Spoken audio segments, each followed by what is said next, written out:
તો ધોળું થવા માટે આજે આપણે લગાવવાની છે કોફી. તો મેં લગાવી લીધી કોફી ને પછી ફેસ વોશ કરીને જોઈ તો થોડોક ફેર પડ્યો. મેં કીધું આ તો કાળી જો તો હરી આવી ગયા મને કે હાલી કે ખાવાનું દે. મેં કીધું ખાવાનું પછી દઉં. મયુરભાઈ આવી ગયા ગટુ એનો હાથી ફાડી તોડી નાખ્યો અને આપી દીધું જમવામાં હતું બટેટાનું શાક ભાખરી ને હરીના દોસ્તને.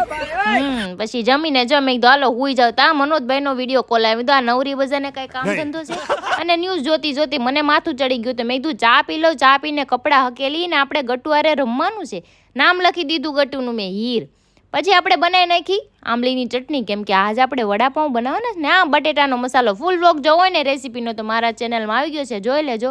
અને જો હું એન્ટિક ટાઈપના વડા બનાવું, મારા હાથ ન બગડે ને એવું. અને મનોજભાઈ કચકચ કરતા હતા ને તો એકાર બધા મરચાં તળી નાખ્યા ને આપણે જો ગ્રીન ચટણીવાળા વડાપાઉં બનાવી નાખ્યા ને રેડ ચટણીવાળા કેમ કે બધાને અલગ અલગ ખાવાતા ને. ફરમાઈશ તો બધા બહુ કરે જાણે તો હું અહીંયા સ્ટોલ નાખીને બેઠી હોય વળી. અને બની ગયા આપણા મસ્ત મજાના વડાપાઉં ને બેસી ગયા જમવામાં જો હરી ટપ્પુ હું અને ગટુ મનોજભાઈ ને પછી જમીને વાસણે ધોવા પડે ને કે મનોજભાઈ થોડા ધોવા. મેં દસ્તો મારી બહાર જવા નીકળ્યા તો ટપ્પુ તવળી ચશ્મા પહેરીને એન્ટ્રી પડતી હતી ને હરી ગાડીએ કરતા. મનોજભાઈ ગાડીને કાચ એક ચોરાઈ ગયો તો ઓલી દાંડીઓ કાઢ નાખ્યો. મેં કીધું એક કાચ શું કામ રાખો, બીજો તોડી નાખો. મને કે નાના રહેવા દે કે એટલું તો રહેવા દે. પછી ઘર નીચે આવી ગયા તો બધા વાતુના ફડાકા માર્યા. મેં કીધું હાલો હવે હુઈ ન જાવ. મને કે પુષ્પા કોઈ દી હુએ ને પણ પુષ્પાને ગાડીને ઢળીને વહી ગયા માંડ ઉતાર્યા. મેં